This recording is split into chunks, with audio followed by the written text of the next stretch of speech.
Chapter 15. Removing the inequality of tax loopholes. In our current reality, we have a tax system that benefits the politically well-connected and special interests who can persuade Congress to legally provide tax loopholes. Real estate is a great example of an industry that receives beneficial treatment under our tax system. Did you know it's theoretically possible for a real estate owner to never pay federal taxes if they elect to reinvest profits in more real estate? Called a like-kind exchange.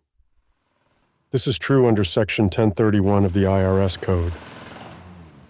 Such a tax exemption artificially supports the real estate industry by using tax benefits to drive money into the industry when normal market forces of supply and demand might not provide such a dynamic investment. Now, there is a brand new example of special interest preferential treatment for real estate in the newly created CARES Act of 2020, an act passed to economically assist the American people amidst the slowdown of the pandemic. Hidden on page 203 of the CARES Act is a small provision which details that wealthy individuals and real estate owners can receive a preferred tax treatment, allowing them to use fictional losses of real estate depreciation to offset actual profits they might generate in other revenue categories, such as the stock market, and resulting in significantly lower tax payments.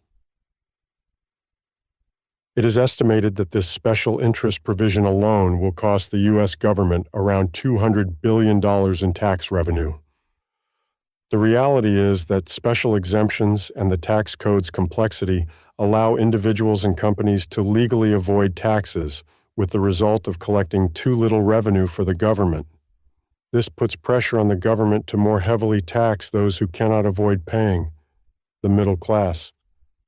The result is a greater burden of higher tax brackets over time on middle and upper middle class individuals and their salaries.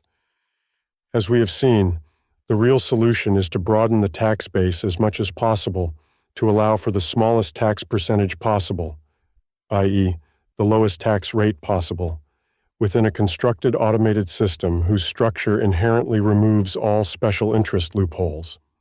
If the U.S. truly believes in the wisdom of the free market and the laws of supply and demand, then these steps will greatly benefit the U.S. population.